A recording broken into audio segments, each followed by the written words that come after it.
Tenemos ya a la mesa con nuestras queridas colegas periodistas Jessica Cermeño y Luisa Cantú. Daniela Pastrana no está disponible, está fuera del país, pero ya están aquí Jessica y Luisa. Bienvenidas, ¿cómo les va? Buenos días. ¿Listas para el informe? ¿Ya las montó en línea o todavía no?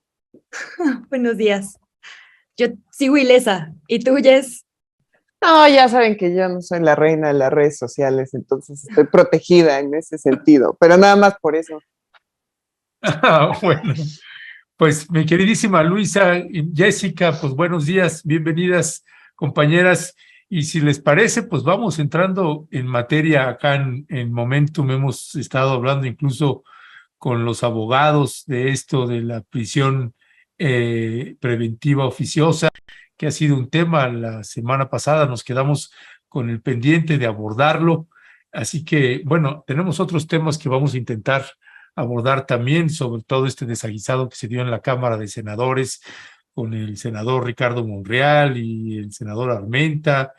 Vamos a abordar también esto de este caso de Rosario Lilian, esta señora que acabamos de entrevistar precisamente a las compañeras de A dónde van los desaparecidos, y el acoso del INE y del tribunal pues a distintos personajes públicos. Así que empezamos con el de la prisión preventiva oficiosa. Mi querida Luisa Cantú, ¿qué decir al respecto? Híjole. Bueno, sé que la parte jurídica más complicada ya fue abordada en este espacio, entonces no me voy a meter en esos embrollos porque qué bueno que tenemos maxi abogados y maxi abogadas. Quisiera más bien analizar quizá la parte del discurso, porque creo que cuando yo escucho la mayoría de los argumentos de quienes defienden la prisión preventiva oficiosa me hacen sentido. Y por eso creo que es tan peligroso, ¿no? Y también tan complejo en un país como el nuestro. Claro, cuando el presidente dice, pues es que no queremos a gente violenta en la calle, yo digo, pues claro, yo tampoco quiero a gente violenta en la calle, ¿no? Cuando el presidente dice, es muy difícil atrapar a estos grandes capos, a estas figuras que requieren operativos, ¿no? Como milimétricos y de mucha inteligencia, y después, pues la posibilidad de que el juez decida, podría tirar, digamos, o la jueza decida, todo este esfuerzo de estrategia de seguridad que se está haciendo, ¿no? Entonces, como que creo que lo complicado de este análisis es que hay algo de razón en todas las partes. Entonces, cuando hay algo de razón en todas las partes, en la teoría, lo que hay que ver es la práctica y los hechos. Y ahí es donde yo creo que la prisión preventiva es, perdón, alguien llegó a mi casa. Una muy mala idea. En general creo que la prisión es muy mala idea, pero particularmente la prisión preventiva automática es mucho peor idea, ¿no? Entonces decir eso, que creo que en esta guerra de narrativas y de discursos es muy importante remitirnos a las cifras de lo que tenemos en este momento, ¿no? La prisión preventiva, como ya se ha dicho aquí varias veces, tiene, digamos, dos modalidades: la oficiosa, que es la automática, cuando se nos acusa de una serie de delitos que están en un catálogo en la Constitución, y la justificada, que es cuando, sea el delito que sea, un juez o una jueza determina que por X número de razones, entre ellas que la persona no se vaya a presentar ante la justicia, debe permanecer en prisión. Pero ¿qué está pasando con esta medida?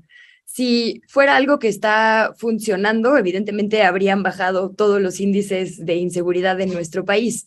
La prisión preventiva no es algo que se haya inventado en el 2008, pero sí digamos, con el Código Nacional de Procedimientos Penales se constitucionalizó, ¿no? Y si uno ve las cifras, lo peor es que en esa época se mantuvo más o menos estable la cantidad de gente en prisión con sentencia y sin sentencia, ¿no? Donde hubo un repunte fue en el año 2019, cuando se amplió el catálogo de delitos. Entonces, hay cada vez más gente en los últimos años en prisión sin que tenga una sentencia. Y esto me parece un primer dato importante, ¿no? Por ahí algunas de las muchas organizaciones que se dedican a monitorear lo que pasa en los lugares donde las personas están privadas de su libertad dicen que los delitos más bien, que esta prisión preventiva oficiosa ha afectado mayoritariamente a las mujeres. Y los casos que ha expuesto la Defensoría Pública en las últimas semanas nos dicen que muchos de estos casos son justo, pues, mujeres pobres, ¿no? Indígenas en situaciones de vulnerabilidad, que por traer drogas se les termina acusando de delincuencia organizada, y entonces, en vez de solucionar un problema, creas otro, porque además tienen dependientes económicos, porque además, ¿no?, todo su entorno se complica y el de su familia. Entonces, bueno, yo quería empezar por decir eso, que en el discurso, digamos, entiendo que hay una dualidad, pero la verdad es que en la práctica no tanto. La discusión, digamos, en términos jurídicos es si es inconvencional, ¿no? Si viola, digamos, nuestros tratados de de derechos humanos, las convenciones, y la verdad es que sí lo hace, ¿no? Sí lo hace porque el debido proceso y la presunción de inocencia, que es algo que hemos defendido aquí una y otra vez en 1000 casos distintos, es lo que tendríamos que poner por enfrente. Pienso, por ejemplo, en el caso de Juana Hilda, ¿no? Juana Hilda fue súper criminalizada en los medios de comunicación, o Brenda Quevedo, o cualquier persona del caso Wallace, ¿no? Entonces, claro, en el imaginario colectivo en ese momento decíamos, claro, que un peligroso criminal o una peligrosa criminal vaya a prisión en lo que averiguamos, ¿no? Como Brenda Quevedo. Pero ahora que vemos hacia atrás los hechos y que vemos la cantidad de fabricaciones y tortura que hubo, pues ya no parece tan buena idea. Imaginemos que cada uno de esos casos es una posibilidad de que suceda lo mismo, ¿no? De que tal vez sea una persona inocente o una persona que está siendo víctima de tortura para inculparse, puede estar siendo víctima de esta figura. Y yo quisiera decir una cosa que creo que es polémica, pero que vale la pena discutir. En este país hay un 95% de impunidad, ¿no? Es decir, si yo cometo un delito, el que sea, tengo un 95% de posibilidades de que no rinda cuentas ante la justicia. Entonces, ¿es eso lo que evita que yo lo cometa verdaderamente? Es decir, la gente que roba en el Walmart o que roba una autoparte, ¿le es un desincentivo la prisión? Yo pienso que no, porque la posibilidad de que la cachen es verdaderamente baja, ¿no? Y aún así, pues estamos usando energía, dinero, recursos en perseguir este tipo de delitos que como que no, pues creo que tendría que haber prioridades en nuestro sistema de justicia, ¿no? Tendríamos que estar cambiando de estrategia a ver qué perseguimos con más fuerza que otros, ¿no? Entonces, primero decir eso, como que no sé si la cárcel sea verdaderamente un desincentivo, creo que es más como una pastilla social que nos tomamos de decir, hay algo que está controlando la delincuencia, probablemente no es que haga muchísima diferencia, ¿no? Digo, no sé, hay 220,000 personas ahí, 90,000 que no sabemos y de hecho en prisiones sí son culpables porque están esperando una sentencia, ¿no? Y de estas personas, 220,000, 4 de cada 10 dicen que se les fabricó el delito, ¿no? Digo, nada más ahí para empezar. 8 de cada 10 dicen que cuando la policía las detuvo fueron violentas o violentos con ellos y que quizá eso terminó en una autoinculpación, ¿no? En una, sí, admisión, digamos, de culpa que a lo mejor no era verdad.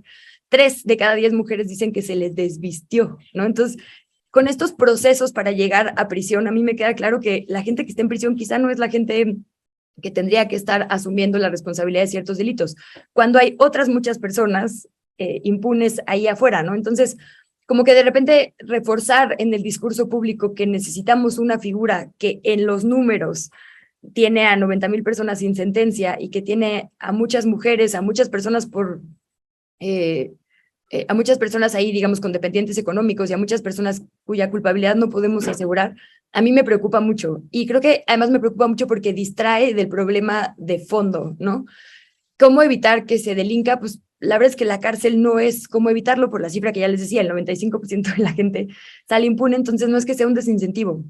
Es lo mismo que el discurso de militarización que quizá abordemos hoy o quizá no, ¿no? Como que nos rendimos en el verdadero asunto que es la macrocriminalidad diciendo, bueno, ya hay un nuevo cuerpo. Entonces como que seguimos poniéndole tapas a los baches en vez de resolver los asuntos de fondo. Y a mí eso es lo que más me preocupa de esta discusión, que creo que no estamos viendo a quién está perjudicando mayoritariamente y se está usando nuestra sed de justicia, que por supuesto que es muy válida y hay muchísima, y entiendo que también la desesperación de las autoridades para poder resolver esta situación tan delicada, pero está creando más problemas de los que ha resuelto en general este sistema de justicia, ¿no?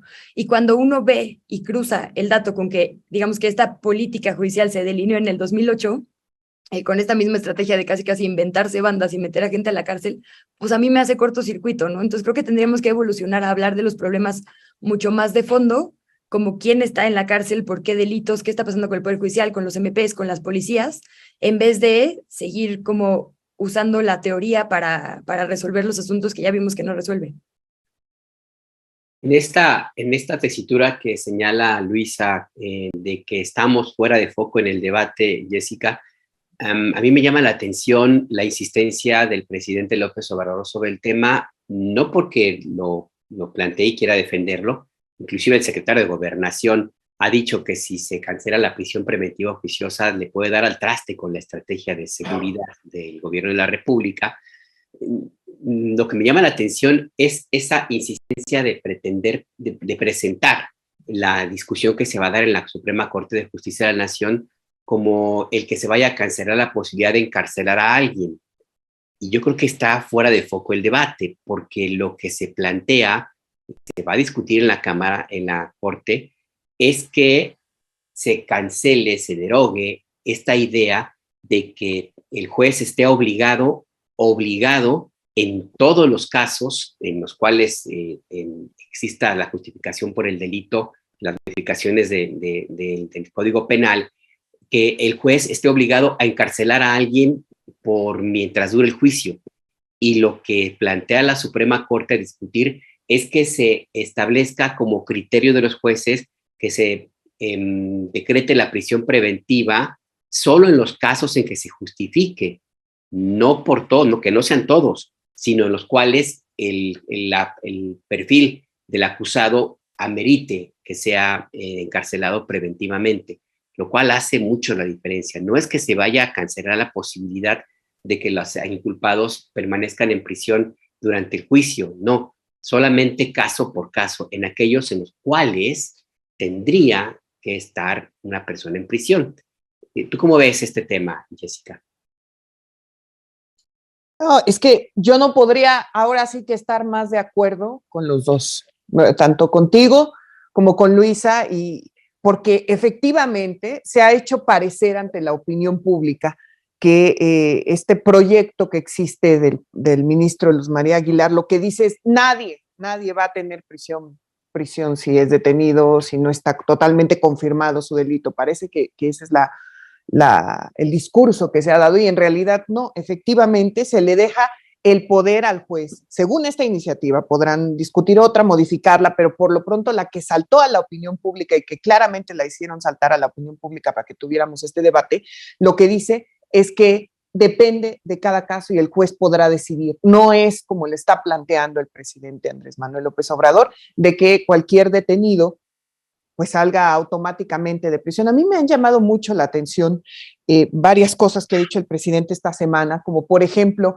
ahora que se hablaba de este detenido que estuvo a punto de salir, en fin, que lo ponían de ejemplo como la posibilidad de dar al traste, como dices, ¿no? De que ya no sirviera la estrategia de seguridad, y decía el presidente López Obrador, es que el juez que no podía revisar lo que estaba pasando en otros estados con este personaje. Entonces, ahí inmediatamente lo que uno tiene que decir es que no es obligación de un juez revisar eso, que tiene que ver más bien con quienes investigan, con las fiscalías estatales, con la Fiscalía Federal, y en democracia está hecho así para que existan candados y para que no ocurran violaciones severas, para que no sea solamente el Estado y además el Poder Judicial el que determine en primera instancia que todos básicamente los que son presentados ante un juez son pues culpables de facto, por decirlo de alguna manera. Entonces, yo sí creo que es claramente más que la sociedad mexicana, ya Luisa hizo una excelente explicación de por qué la prisión preventiva no ha funcionado en estos años. Los que necesitan la prisión preventiva son ellos, son los gobiernos estatales, el gobierno federal, para presentar de alguna manera algún tipo de resultado en materia de seguridad y de detención. Lo vemos simplemente, si queremos dar un seguimiento de cómo va la prisión preventiva muy clara, podemos revisar esta nueva sección los jueves, ¿no? En contra de la impunidad, donde hablan de los asesinatos a los periodistas, como siempre hablan primero de los detenidos y de los vinculados a proceso, porque en realidad pueden tener a mucha más gente detenida que no le han encontrado la manera de vincularlos a proceso, pero se tiene que dar un número, ¿no? Y yo más, ya lo dijo Luisa, los principales datos, que además ella siempre los explica muy bien. Yo nada más quiero agregar un par de detalles y una historia, ¿no?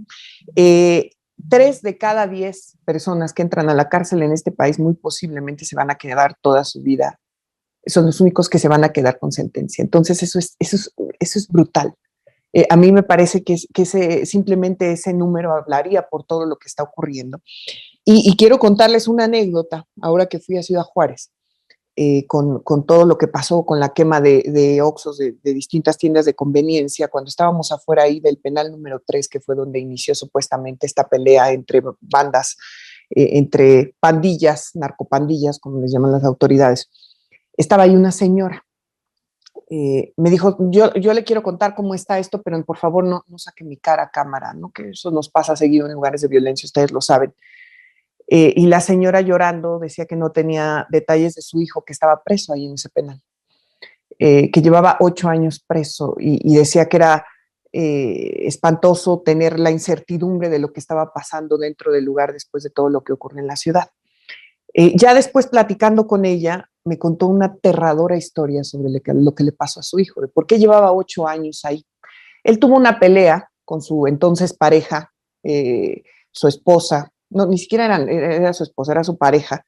Ellos se pelearon, entre los dos se golpearon, y ella, cuando llegaron los policías, decidió acusarlo que estaba intentando de violarla, ¿no? Entonces lo detienen a él, la detienen también a ella porque él estaba muy golpeado, o sea, los dos estuvieron detenidos. La mujer terminó saliendo de la cárcel y después, al darse cuenta ella, esa es la explicación, por supuesto, estoy hablando de la versión de la mamá del detenido, ¿no? Habrá quizá otra versión, pero la pareja, cuando sale de la cárcel y se da cuenta de lo que está pasando con el hombre, ¿no? Con quien la había agredido, dice, ¿saben qué? Siempre no. Él no me violó, él no me quería violar, lo que pasa es que estábamos discutiendo y llegaron los policías, que según esa es también la versión del detenido. No lo quisieron sacar, ni siquiera porque ella se había desistido oficialmente, porque esto está en el expediente.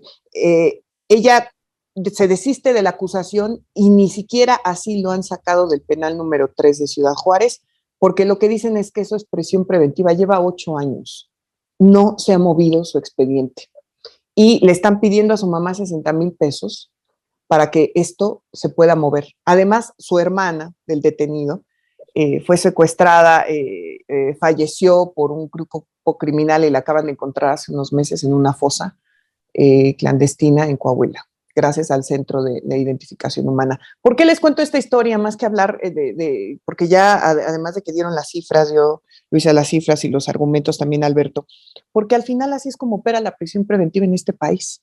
Porque si tú entras como alguien, una persona común y corriente a un penal, aunque no exista ya acusación contra ti, te pueden poner años, dejar años ahí en un limbo sin sentencia, que eso es lo que nos va a pasar a todos, no es en realidad lo que le va a pasar al detenido por las fuerzas de seguridad en un operativo tremendo con muchísima participación de las fuerzas federales, porque en realidad esos son los casos que nosotros conocemos, pero lo que pasa el día a día, como ya bien decía Luisa, con las mujeres, lo que pasa con hombres, por ejemplo, detenidos, poco a poco en estos años nos hemos encontrado con mucha gente, sobre todo hombres detenidos por violencia contra su pareja y que después se desisten, como este último caso que les cuento, y que se quedan ahí porque en realidad ya después incluso los abogados hacen su negocio de la prisión preventiva para tratar de defender a estas personas. Entonces yo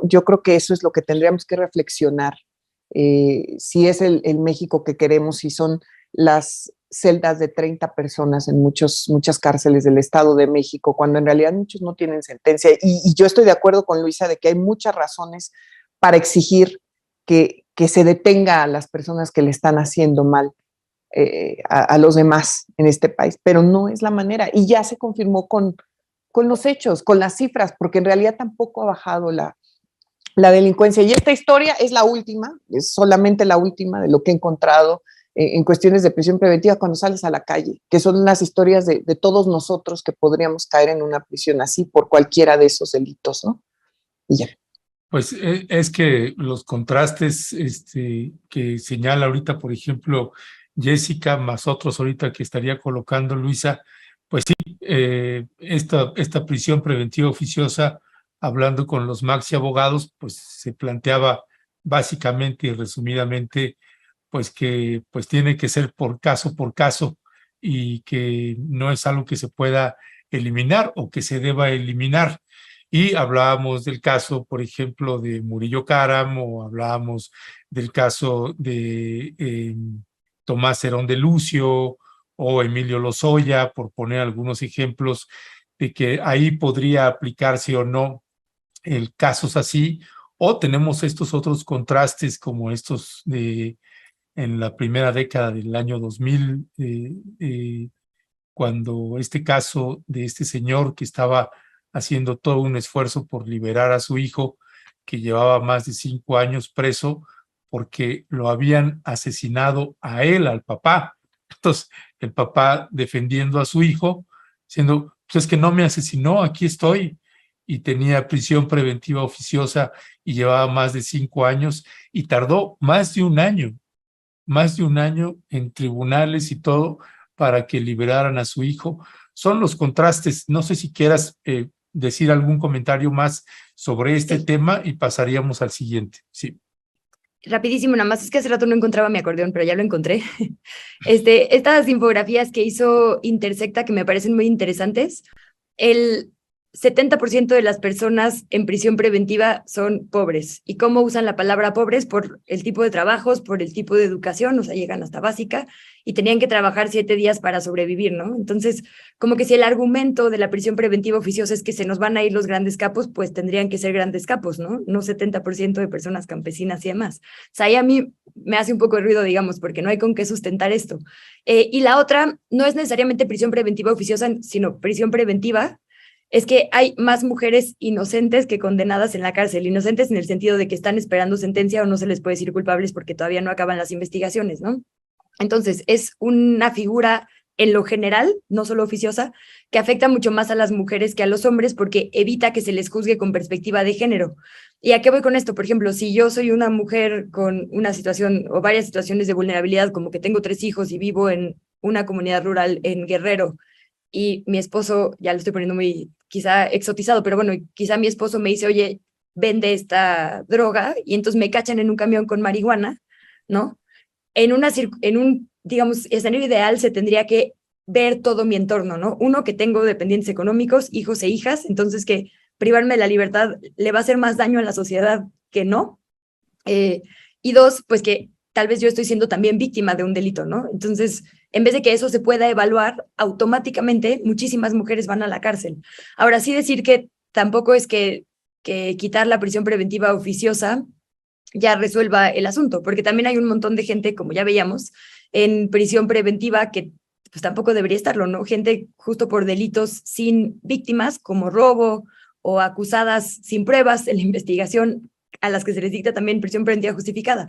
Entonces creo que más bien, y bueno, otras que están ahí libres sin ningún tema, ¿no? Porque ¿quiénes son las personas, por ejemplo, de delitos electorales o delitos de cuello blanco que están en la cárcel? Yo no conozco, creo que a ni una, ¿no? Bueno, hay una ahorita, pero realmente no, o sea, no hay estas cifras que la autoridad está usando para justificar. Sí, claramente el Poder Judicial, las y los MPs tienen mucho que explicar. Y yo cerraría nada más, ahora que ponías este caso, Ernesto, y ponía Jessica, uno también fue muy viralizado en las últimas semanas, el caso de estos 3 jóvenes en situación de calle en La Guerrero, ¿no? Que, digamos, estaban en la misma colonia, porque, ¿no? En una hora cercana a un homicidio. Primero se les acusa a ellos de haber cometido el homicidio y van a prisión preventiva oficiosa, ¿no? Entonces pasan un año en la cárcel sin saber si habían sido ellos. Justo el compañero al que se les acusa de haber sido asesinado aparece al día siguiente y eso no es suficiente para que salgan. Y finalmente el juez no hace su trabajo y dice que como no evitaron el homicidio por haber estado, ¿no?, en el mismo espacio geográfico, en la colonia donde más homicidios se cometen, entonces son culpables en pandilla, ¿no? O sea, son culpables también de homicidio porque no evitaron que alguien matara a alguien más con un arma de fuego. Entonces, digamos, ese es el nivel de jueces que tenemos en nuestro país. Tampoco es que dejarlo en sus manos, perdón, así como de, bueno, entonces analicen cada caso, porque no es que analizando cada caso hagan un mejor trabajo. Entonces, yo por eso decía, digo, sí que es importante que tengamos esta discusión, pero es muy insuficiente para cambiar el asunto de inseguridad y de impunidad en nuestro país. Y pues odio coincidir con Lili Telles, porque claramente se está subiendo este tema nada más electoralmente, pero sí decía ella, no es mejor un culpable libre que un inocente en la cárcel. Y un poco, pues sí hay que tener eso en cuenta viendo quiénes son las personas que están en la cárcel y que de cualquier manera todos los culpables que por lo menos públicamente podríamos identificar con grandes delitos que sí perjudicaron un montón de personas en nuestro país, pues ahí están libres. Sí, la verdad es que, bueno, Lili Telles no es la mejor fuente de información, pero bueno, en este caso hay que concederle a esta locutora que tiene algo de razón. El mismo planteamiento, Jessica, si quieres comentar algo más antes de pasar al siguiente tema, nada más un apunte. una buena parte, no tengo el dato, pero una buena parte de las mujeres que están en las prisiones de Ciudad de México están allí porque llevaban algo ilegal para sus parejas que están detenidos. Y eso no se ha tomado en cuenta, no es que llevaran un gran cargamento de droga, no, llevaban una dosis, una cosa chiquitita que pueden llevar en su cuerpo. Y lo hacían porque sus parejas que están en prisión las obligaban. Y una buena parte también de las mujeres que están en prisión era porque estaban acompañando obligadas a sus parejas cuando cometían un delito. O sea, esa condición tiene que analizarse también, como bien decía Luisa, el contexto en el cual están estas mujeres en prisión preventiva oficiosa, o en prisión preventiva porque existe el dictamen de que tiene que ser oficiosa. Jessica. Sí, perdón, nada más ahí, Leonardo, no sé si se atoró ahí el Widecast o algo, que pues mientras hablaba Alberto, Luisa estaba a cuadro, así que no sé si está trabado ahí el Widecast, si me pueden informar sobre eso, por favor. Es que es mejor ver a Luisa que a mí, ¿eh? Perdón, también honestamente. Es que todos quieren ver a Luisa, esa es la verdad. Yo tengo todo el Zoom abierto, entonces no sé cuál es el del aire. No, es el software de nosotros que se trabó un poquito, pero pues mira, como quiera, pues a todos nos gusta ver ahí a Luisa, así que no, ya la quitaste. Tengo unos libros aquí atrás, si quieren que los ponga o algo. Mientras. Bueno, adelante, perdón. Ahí está. Adelante, Jessica. Nada más quiero aclarar dos cosas, que hay cosas que hemos, así como estamos criticando, es tan contrastante, que también este gobierno, por ejemplo, haya presentado un proyecto de defensoría pública tan poderoso precisamente para hacer que esto se vea, ¿no? Que estas injusticias en el sistema carcelario mexicano se vean y que por este lado, ¿no? Es como Encinas también, las opiniones de Encinas sobre la militarización, y que encontramos por el otro lado al presidente de la República defendiendo a capa y espada a la Guardia Nacional, que se integre prácticamente, porque a pesar de que quede después debajo de la Secretaría de Seguridad Pública, pues era totalmente militar. Y a mí me parece muy, muy contrastante y parece hasta contradictorio, ¿no? Porque si hemos tenido buenas historias de lo que ha pasado las únicas buenas historias que hemos tenido del sistema carcelario han sido gracias a la Defensoría Pública que ha hecho también el gobierno de Andrés Manuel López Obrador. Entonces, a mí me parece tremendo eso. Y también me parece preocupante porque hay que recordar que en la iniciativa que está mandando de la Guardia Nacional el presidente de la República, lo que se está pidiendo es que sus integrantes no pierdan su fuero militar. Es decir, si ellos cometen una detención, digamos que no tenga alguna falta, que los acusen de alguna falta, van a ser las autoridades castrenses las que los van a juzgar. Y eso es un gran matiz en democracia, porque no hay manera, como lo hemos dicho en varias ocasiones y se ha dicho muchas veces, no hay manera de auditar ese poder ante los civiles. Y eso, la verdad es que dejan en la indefensión a toda esa gente, insisto, no a los grandes capos, como decía Luisa, que los están persiguiendo por todos los lugares, que hay un equipo especial de investigación para encontrarlos, no, a los que más deja en la indefensión es a la gente que vive en sus casas, que de repente se encontró con que estaba cerca, como bien decía Luisa, de un delito, y porque necesitaban a algún detenido, pues les toca a ellos, ¿no? Y que pasó también, digo, les cuento lo de Ciudad Juárez porque es mi última experiencia, que también en Ciudad Juárez algunos de los detenidos en realidad nada más iban pasando por las calles o estaban cerca de los lugares donde quemaron un Oxxo, así se hacen las detenciones en México y todos lo sabemos, ¿no? Dice Espiridión Estajerita, no nos hagamos, el Poder Judicial está infestado de jueces corruptos que se venden por unos pocos pesos. Sí, aquí en esto que estamos hablando y discutiendo, pues el Poder Judicial, vaya que sí, ahí hay mucho por limpiar dentro de esa estructura de poder tan perniciosa que tenemos en el país. Si te parece... Pero, perdón, nada más una cosa, pero ni siquiera que esté así el Poder Judicial justifica que tantas personas estén detenidas en las cárceles sin un proceso limpio, coherente, fortalecido. Digo, nada más que eso es, claro, por supuesto lo comparto, pero eso no es una justificación. Yeah. Oye, y yo ahí sí puedo apuntar rapidísimo lo que decía Jess. A mí también me parece muy extraño porque justo creo que el presidente ha confiado mucho en la guía del ministro Arturo Saldívar, ministro presidente, hasta queríamos que se quedara más tiempo, pues, ¿no? O sea, como que, bueno, queríamos, digo, la iniciativa, este transitorio. No, ya claramente, te yo por salió supuesto, eso. yo no voy a fingir que no me gusta o que no coincido con sus planteamientos. Y justo si alguien ha dicho que la prisión preventiva oficiosa afecta mayoritariamente a mujeres pobres, es Arturo Saldívar, ¿no? Creo que, porque además es una estrella en TikTok, si no lo saben, tiene grandes redes sociales por ahí. Entonces, se la pasa, y además como en este ejercicio muy pedagógico de explicarnos estas cosas, porque claro, después de décadas en las que se nos metralló la cabeza diciendo que las cárceles eran igual a justicia, de repente pensarlo al revés, pues cuesta muchísimo trabajo, ¿no? O sea, es un ejercicio que tenemos que hacer todas y todos y que no es sencillo. Y él lo ha hecho, no ahorita, de muchos años atrás. Entonces a mí como que también me salta esto, está Netzaí Sandoval, como bien decía ella, ahorita en la Defensoría haciendo, digo, campaña es poco, ¿no? Un ejercicio creo que gigantesco por cambiar la reputación de estas abogadas y abogados gratuitos, justo así defender a gente como estos perfiles. Está el ministro Saldívar tratando de socializar esto y de repente se les pone en esta disyuntiva de ponerlos justo como alguien que está en contra del proyecto por defender esto. Entonces como que yo me siento mal por ellos, ¿no? Y por el trabajo que están haciendo. Entonces solo quería apuntar eso y dos cosas rapidísimas. Ahora imaginemos cómo es la vida en las cárceles, ¿no? ¿Qué pasa ahí adentro entre la precarización, hacinación, violencia? Si tú eres una persona que por alguna razón acabaste inculpada o estás falsamente señalada por algo y pasas 10 años de prisión preventiva ahí, o uno, es más, o dos, ¿no? Que es el marco supuestamente legal. ¿Cómo vas a salir? Uno, con imposibilidades de trabajar, porque nadie contrata a la gente que estuvo en prisión, nadie. Dos, pues claramente vas a venir de 2 años de un entorno de violencia muy importante, de 2 años de no haber percibido ningún tipo de ingreso, ¿no? Entonces, la reinserción social es una broma, no tiene ningún sentido tener esta figura, ¿no? Ni estos lugares donde solo generamos más violencia. No se evita que se cometan delitos, como sabemos, porque la propia autoridad dice que las extorsiones vienen de ahí, ¿no? Entonces, como que nos estamos todos cubriéndonos los ojos para que no nos dé más miedo hablar de lo que tenemos que hablar.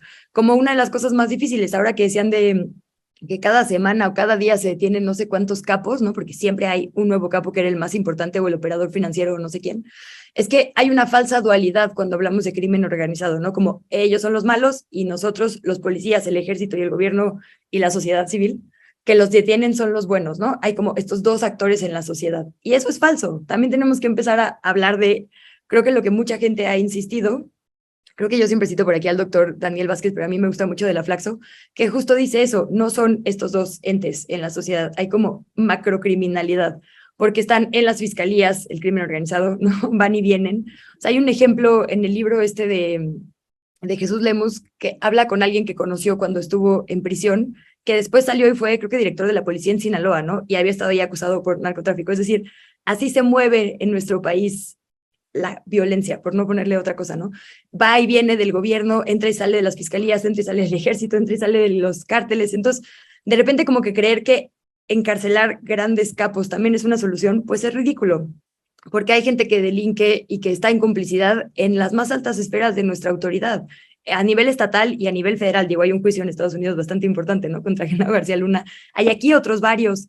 Entonces, como que creo que da muchísimo miedo, obviamente, decir, pues es que no es así de sencillo, ¿no? Y como que son paliativos o son como placebos más bien que nos damos como sociedad para no enfrentar el gran problema. Pero justo lo que pasa es que lo postergamos, lo postergamos, lo postergamos, la bolita de nieve crece. Pasa lo que pasa con las cifras de delincuencia actualmente en este gobierno, que obviamente cada vez es más difícil de parar porque cada vez es más complejo, ¿no? Entonces, si seguimos pensando como pensábamos en el gobierno de Calderón, que es básicamente lo que se usa para justificar esta iniciativa de la Guardia Nacional, no vamos a evitar la violencia, ¿no? Ya, perdón que me clavé ahí como 15 minutos más, Ernesto, pero... No, pero muy bien, Luisa, muchísimas gracias ahí por complementar y cerrar el tema con una reflexión y una mirada así. Déjenos pasar a los otros temas. Evidentemente ya no vamos a alcanzar todos. Me gustaría brincarme a lo que estamos viviendo ahorita en el país, Jessica Cermeño, con el papel del Tribunal Electoral y del Instituto Nacional Electoral, que vaya que si se están moviendo como rinoceronte en una cristalería. ¿Qué decir al respecto, Jessica Cermeño?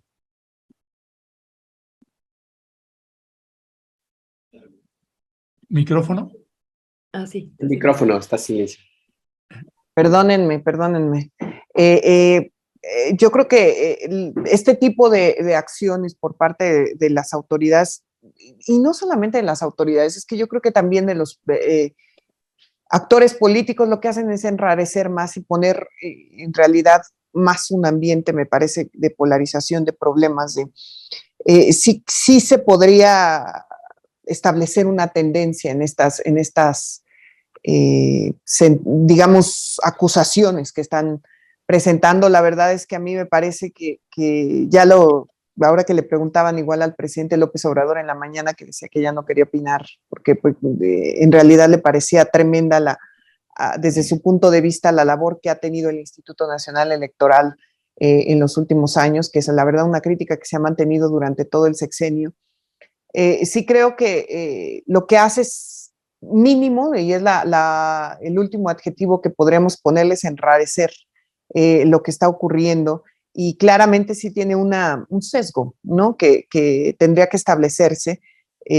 Creo que también las razones, por supuesto que el INE se están parando en las reglas que ellos tienen para procesar este tipo de situaciones. También es cierto que en sexenios pasados habíamos visto este tipo de procedimientos, no solamente en el INE, también en el Tribunal Electoral, que se supone que es el que resuelve todas estas situaciones, pero creo que al final esto puede ir para más. ¿En qué sentido? Que también como se está presentando la reforma, ahora veía que hoy precisamente que comienza el periodo que eso también ya no lo vamos a poder hablar, el periodo legislativo en México, que van a empezar a discutirse todas estos temas pendientes. Eso hará que Morena, pues obviamente tenga mucho más empeño en presentar esta reforma electoral, que sí creo que es después de la Guardia Nacional, es el gran pendiente que tiene el presidente López Obrador en su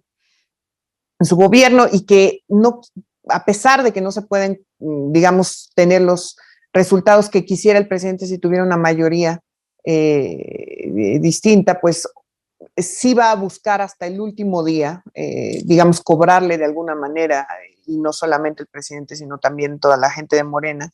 Y hablaremos después de qué sector de Morena, porque ya después de lo que pasó ayer, creo que ya no sé cómo van a actuar algunos de Morena ante esto, pero ayer te estaba escuchando, mi querido Ernesto, el análisis, pero bueno, para no desviarme, sí creo que mientras sigan ocurriendo este tipo de situaciones, pues seguirá siendo esta reforma pendiente en la que buscará el presidente López Obrador establecer de cualquier manera, por lo menos en los alcances que se puedan, ¿no?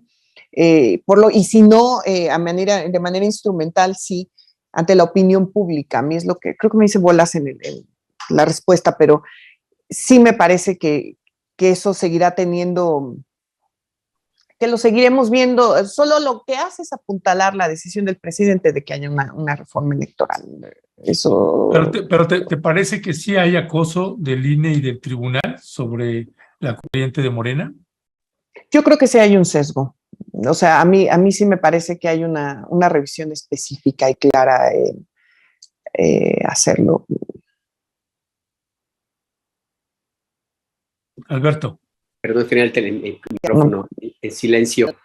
Yo me he preguntado, Luisa, de qué se trata, de qué están pensando los miembros del tribunal y, por supuesto, los consejeros del INE, porque esto es un boomerang. O sea, finalmente coincido con Jessica, pues esto simplemente le está dando más elementos a la 4T, a Morena y al presidente López Obrador para impulsar esta reforma electoral, y por supuesto que atizan esa tentación de crear un organismo electoral radicalmente distinto al INE, y lo cual para mí me parece igual de peligroso, que sea proclive pro 4T, o sea, el otro lado del péndulo.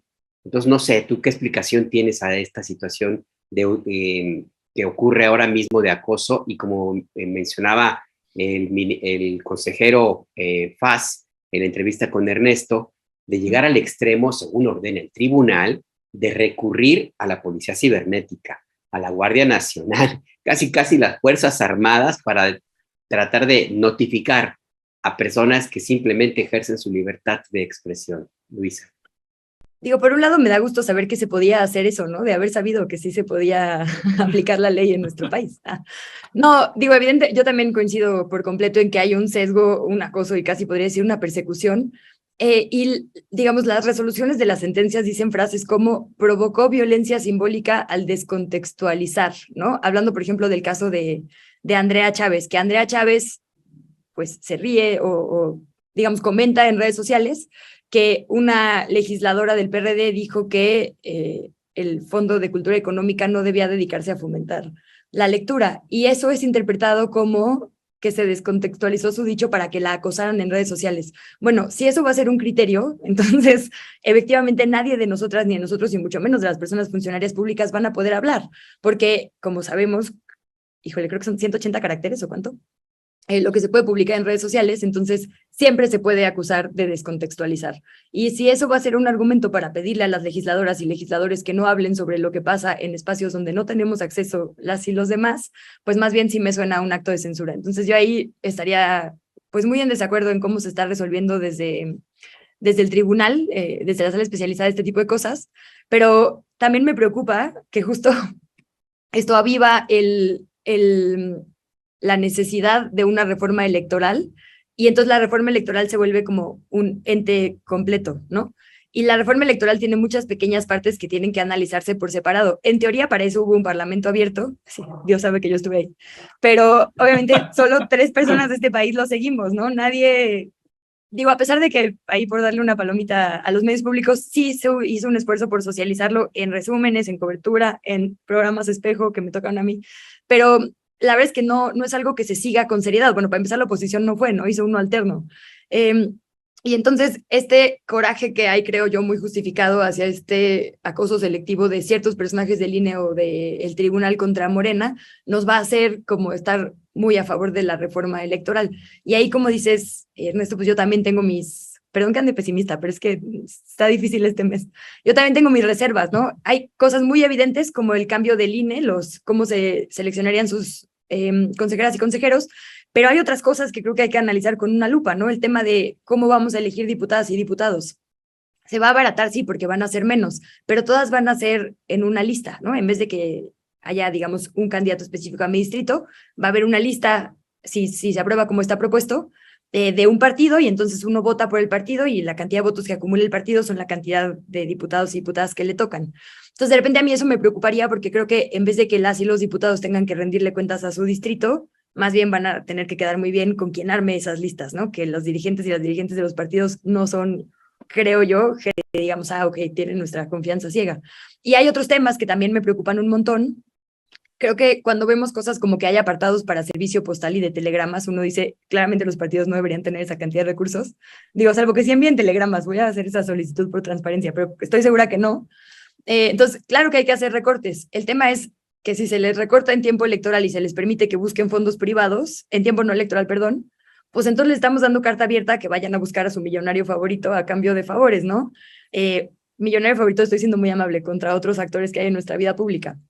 Entonces, como que creo que en este enojo que creo, insisto, muy fundamentado podemos tener contra nuestras instituciones, no debemos estar como, pues ya en automático de acuerdo con que se nos diga que se va a cambiar todo el sistema electoral, porque tiene pequeños detalles que yo creo, digo, habrá quien lo justifique muy bien del lado contrario, pero yo creo que sí pueden ser en, digamos, detrimento de los esfuerzos que se han hecho en nuestro país justo para desvincular la vida pública de los otros poderes, como el económico o el empresarial. Digo, eso es, insisto, solo mi opinión, pero sí creo que de repente pensar en la reforma electoral suena a INE, y esa es una de las muchísimas partes que incluye.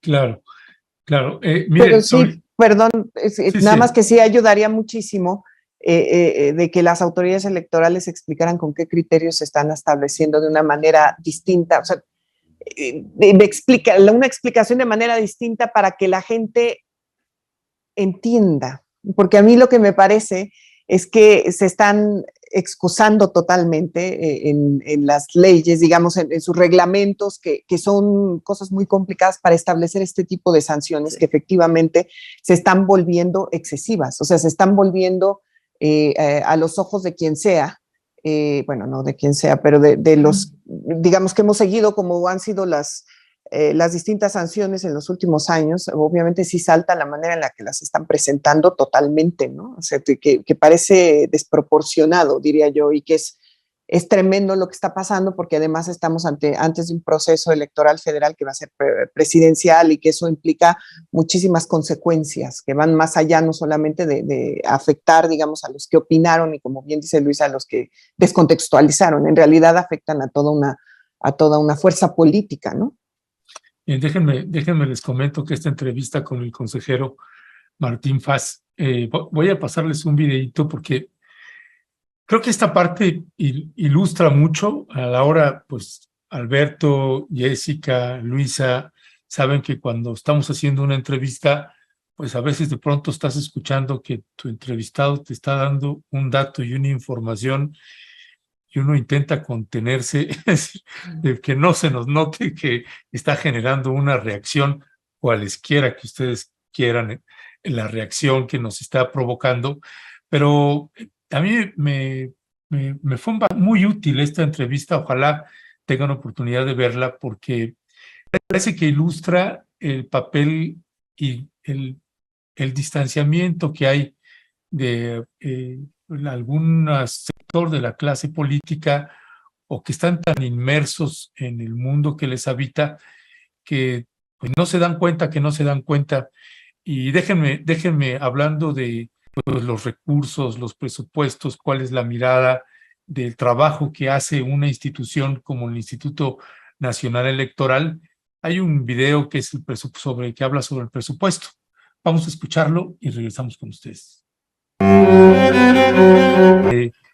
35 colaboradores y 11 asesores con salarios de 262,000 pesos mensuales, salario bruto, pues nos parece verdaderamente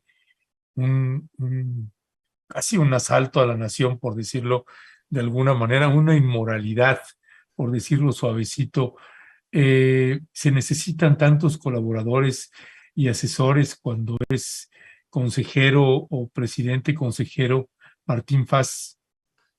Pues mira, yo como consejero sí requiero de un staff de asesores importante porque sí son muchos los asuntos que se ven, pero realmente acá con el Sistema Nacional de Electores, los asuntos que uno ve en materia de cantidad es tremendo, ¿no? Así o sea, es exponencialmente muy superior a los que se pueden ver en un OPLE. ¿Cuántos asesores y colaboradores tienes, Martín? Yo tengo, somos unos 13 aproximadamente, pero 13. Hay una bolsa común, digamos, ¿no? O sea, es una bolsa, todos los consejeros disponemos de la misma bolsa, con la excepción de la presidencia. La presidencia, claro, que tiene más atribuciones, tiene una bolsa mayor. ¿De qué cifra estamos hablando de esa bolsa? Estamos hablando aproximadamente en números redondos de 700,000 aproximadamente mensuales, aproximadamente, quizá un poco más. Que se reparte entre todos ellos en base a una serie de tabulaciones. 700,000 mensuales. Sí. Repartido en tu caso entre 13 colaboradores. Sí. De distinta naturaleza, desde jefaturas de oficinas, abogados especializados en algunos temas de fiscalización, secretaría, asistencia personal, en fin, ¿no? Y cada colaborador, cada consejero tiene esa bolsa de 700,000. Sí, la misma, sí. La misma, okay. Menos el consejero presidente. El consejero presidente tiene más. ¿Cuánto tiene? Mayor. Con eso que no sé exactamente a cuánto ascienda. Pues Luisa Cantú, ¿qué decir al respecto? Hablamos de otras cifras, datos, etcétera, y no los veo escandalizados, preocupados, no les cae el 20 que tal vez habría que considerar que hay que ajustar ese presupuesto, ¿no? Está completamente normalizado. Sí, bueno, pues sí, cada colaborador, pues, está cobrando entonces 53,000, 54,000 pesos de ese consejero, ¿no? Y que recibe 700,000 mensuales. Lo mismo en esta investigación que hacía Violeta en Cámara de Diputados, en Cámara de Senadores, esas bolsas discrecionales que tienen, a esos apartados discrecionales que tienen legisladores también, pues lo mismo en el Instituto Nacional Electoral. ¿Qué decir, Luisa? Así, pásame su contacto, porque fíjate que yo tengo, sí, muy buena información. Yo podría ser una gran asesora. No. Bueno, primero que me encantó que según tú disimulaste, Ernesto, o sea, No, se te cayó no la silla disimulé. para atrás. No, imagino que tu reacción por dentro fue mucho más aparatosa de lo que se alcanzó a notar. Pero bueno, claro, es un dato que efectivamente salta mucho y que además pues contrasta con el discurso de que tienen estos sueldos tan altos, porque tienen unos sueldos incluso más altos que el presidente o lo que la ley de funcionarios y funcionarias públicas permite, porque son trabajos muy especializados, ¿no? Entonces, pues claro, yo también podría hacer cualquier trabajo muy especializado con 13 asesores, ¿no? O con 35, el que me den. Entonces, creo que, digamos, habla de pues muchas cosas que se conjuntan en este dato que te da. Y sí, digo, abonan a pensar, uno, si pues les están asesorando para resolver de la manera en la que están resolviendo, pues quizá ni son plurales, ni hubo ahí una convocatoria inteligente para ver cómo les van a acompañar. Y dos, pues que falta mucha, no quiero decir regulación, pero sí por lo menos estructura en cómo funcionan estos organismos, porque que sean autónomos significa que son autónomos de otros poderes como el Ejecutivo, pero no autónomos libres de rendirle cuentas a la ciudadanía que les paga, ¿no? Entonces creo que tienen que acordarse de esa diferencia.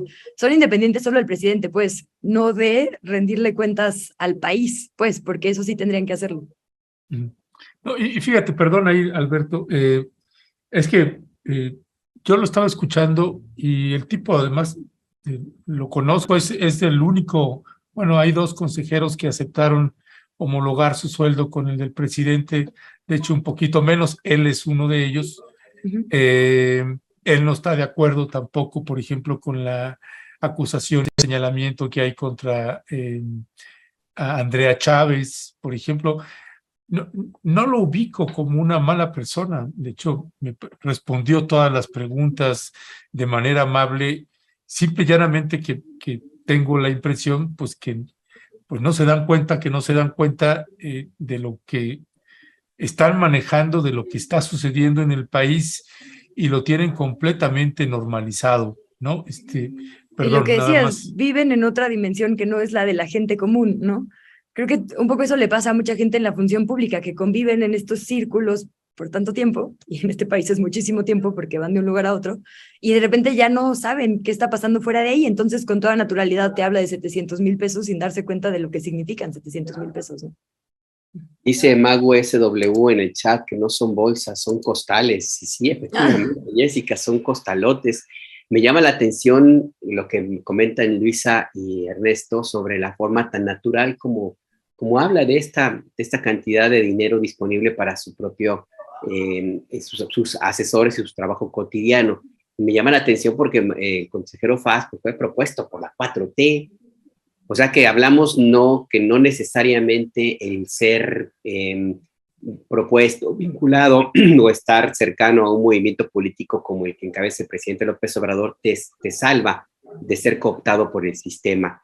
Lo cual también habla, Jessica, de que habría que cambiar algo mucho más amplio que solamente el INE, ¿no? ¿Tú cómo ves esto? Pues es que totalmente, si lo que tenemos enfrente son las noticias simplemente de cómo está la inflación, ¿no? De cómo ahora estaba viendo en la mañana cómo la gente en Estados Unidos sigue rompiendo récord en remesas, la gente que ayuda a todos sus familiares aquí, y tú ves a un funcionario que en realidad se vanagloria, y sí, es que es evidente, no hay manera de defenderlos, porque además creo que sería mucho más inteligente que de su parte que presentaran la organización electoral en lugar de estar contando, diciendo de esa manera, porque sí es totalmente ofensivo. Es para alguien que en este momento está tratando de salir adelante con lo que sea, ¿no? Los útiles escolares, no sé, hay tantas razones que a cualquier persona en México podría indignarle la manera en la que han perdido totalmente contacto con la realidad. Ahí yo lo concuerdo con ustedes, y creo que tiene que ver más que quién los apoya o no los apoya para llegar a esos cargos, es efectivamente, como bien decía Luisa, el ambiente y la situación en la que se encuentran ellos, digamos, muy especializados, revisando con sus asesores, ¿no? Todas los temas que tienen que revisar en el pleno, ahí en su pleno, ahí en el sur de la Ciudad de México, y en realidad no está pasando no se están fijando en lo otro, que es totalmente contraproducente para ellos. Ahora, por supuesto que organizar las elecciones y que sean limpias y que implica presupuestos, eso sin duda, pero en realidad no es lo que ellos están presentando. No pareciera que eso es lo que les interesa, ¿no? Cuando escuchas este tipo de respuestas, que son tremendas, ¿no? ¿Qué les digo? En fin, adelante, Luisa. Si puedo cerrar nada más con algo, Sí, no sí. que, mira, un dato que les gusta mucho a las personas que hashtag yo defiendo al INE, son estos del el índice, por ejemplo, de The Economist, ¿no? Que yo como que revisé justo para estos ejercicios del Parlamento Abierto y me llamó mucho la atención como que los criterios con los que, porque ven que ahora México perdió categoría, ¿no? Entonces, los criterios con los que se mide la democracia de un país sí es, uno, digamos, que haya elecciones libres, ¿no? Y autoridades independientes, que es muy importante el INE, pero también otros 3 puntos son que estas autoridades generen una politización ciudadana y participación ciudadana, ¿no? Entonces, si pensamos en términos de cuánto se ha fomentado la democracia en nuestro país, yo sí creo que cada vez hay, más bien, que sí tenemos elecciones plurales, o sea, sí puede participar cada vez más gente de distintos pensamientos. Digo, por supuesto es perfectible, pero creo que los otros 2, la politización ciudadana no ha sido porque haya alguien, digamos, haciendo el ejercicio de que la ciudadanía entienda sus derechos, que participe, que se empodere, y creo que esos son grandes pendientes. Entonces, si las y los magistrados creen que tener una pluralidad y un INE es cosa suya y un triunfo suyo y no de la gente que viene luchando por esto por décadas, pues tiene el norte muy perdido. Y les está faltando para generar la democracia completa esta conexión con la ciudadana, con la ciudadanía, que confíen en ellas y en ellos, que nos informen lo suficiente sobre nuestros derechos y posibilidades de actuar. Y a ver, peleándose con la consulta, evidentemente están haciendo el sentido contrario de lo que sería la democracia y la participación ciudadana, ¿no? Entonces, no solo democracia son elecciones, es toda una vida de convivencia diaria que no hay en este país, creo yo, mucho porque las autoridades no han hecho esa parte que les tocaría, si son las y los garantes de la democracia. Y además, nada más, digo algo rapidísimo que sí, se les olvida mucho, sobre todo cuando veo algunos mensajes del consejero Ciro Murayama, por ejemplo, que ellos son jueces. Al final ellos tendrían que ser totalmente neutrales en sus opiniones, porque todos podemos tener opiniones, por supuesto, ¿no? Pero en el caso de ellos tendrían que ser medidos, tendrían que ser recatados en ese sentido, porque cumplen una función muy específica en la sociedad mexicana y eso no les ayuda en nada, la verdad. Pues sí, están cavando su propia tumba, básicamente. No, y además, pues ya se va Lorenzo Córdoba, el próximo año termina esta pesadilla, pero bueno, mientras no se modifique esta estructura, pues vamos a seguir teniendo pues estas realidades. Lo que creo que también nos hace falta al interior del Instituto Nacional Electoral, pues son actos de rebeldía. Ahorita que precisamente señalaba Alberto, ¿no? Que dice, bueno, pues es que este consejero fue propuesto por la 4T, pues uno esperaría, porque lo que llama la atención es que pues, siempre estamos escuchando de Lorenzo Córdoba o de Ciro Murayama, y pareciera que no hay más consejeros o consejeras, no les vemos con un protagonismo o siendo críticos de pues cómo los intentan luego aplastar, porque también se los lleva entre las patas a los otros consejeros, pues estas acciones u omisiones de Ciro Murayama o de Lorenzo Córdoba, pero no, hay como un hermetismo y dicen, no, pues no lo vemos ahí, mal, y además, sí. No, que yo ahí nada más quería apuntar, a lo mejor también somos los medios, porque claro, los cuates, porque son cuates, porque lo invitan a sus conferencias y a sus spaces de Ciro Murayama, pues lo retoman todos los días, ¿no? Y quienes están en contra de Lorenzo, pues lo retoman todos los días. Pero, por ejemplo, ahí estuvo Carla Humphrey haciendo no sé cuántas ponencias sobre voto electrónico que nadie recuperó, ¿no? O justo Uki Espadas estuvo dando ponencias súper interesantes en estas mesas sobre la representación proporcional y tampoco es que nosotras y nosotros los hayamos retomado, ¿no? Nuestras propias pasiones también creo que ahí desde los medios juegan a que no les pongamos la misma atención. Creo que a veces se la ganan a pulso, ¿no?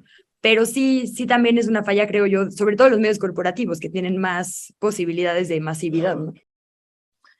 Pues sí, yo aún así, Luisa, sí creo que les hace falta pues ser críticos del propio presidente porque no se les oye hacer, bueno, nosotros no estamos de acuerdo, es decir, que se pueda ver la pluralidad y la discrepancia dentro del Instituto Nacional Electoral con toda la diplomacia que gustes y mandes, pero creo que hay acciones que sí me parece que tendrían que levantar la mano, porque ahorita que dices, bueno, pues es que tampoco le damos mucha atención, sean medios corporativos o no, pues que también den las entrevistas.